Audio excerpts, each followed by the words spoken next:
ഇനി HSA 2016 വന്ന മറ്റൊരു ക്വസ്റ്റ്യൻ ആണ് ഏകാംഗ ഗണം ഏത്. കുറച്ച് ഓപ്ഷൻസ് ഉണ്ട്, അതിൽ നിന്ന് നമുക്ക് ഏകാംഗ ഗണം, നമുക്ക് ഈ മലയാളം ടേം പരിചയമില്ലെന്നേ ഉള്ളൂ, പക്ഷെ അതിന്റെ ഇംഗ്ലീഷ് പറഞ്ഞാൽ നിങ്ങൾക്ക് വേഗം മനസ്സിലാകും. ഏകാംഗ ഗണം എന്ന് പറഞ്ഞാൽ സിംഗിൾ ടൺ സെറ്റ് ആണ്. അപ്പൊ ഇതിൽ നിന്ന് നമുക്ക് ചൂസ് ചെയ്യേണ്ടത് 1 എലമെന്റിന്റെ സെറ്റ് ചൂസ് ചെയ്യാം.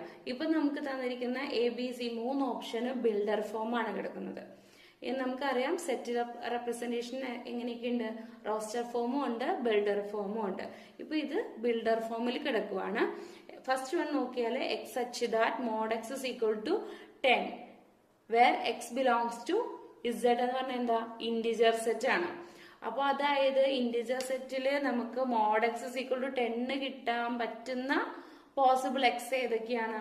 മോഡുലസിന്റെ മീനിങ് ഉള്ളിലുള്ള നെഗറ്റീവ് നമ്പർ ആണെങ്കിൽ അത് പുറത്തേക്ക് വരുമ്പോൾ അത് എന്തായിട്ട് മാറും, പോസിറ്റീവ് ആയിട്ട് മാറും.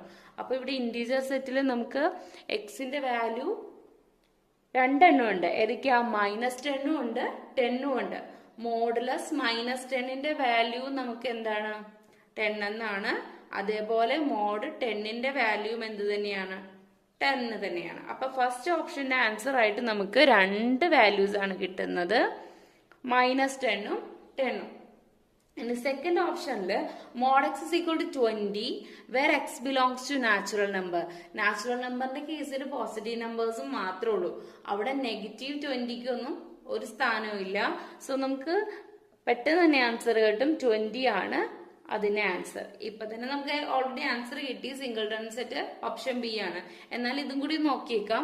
x² is equal to 5 where x belongs to natural number.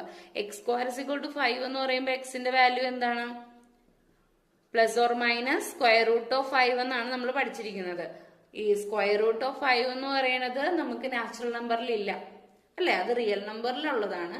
അപ്പോൾ ഇവിടെ നമുക്ക് വരുന്നത് എന്തെന്നാണ്, MD സെറ്റ് ആണ്.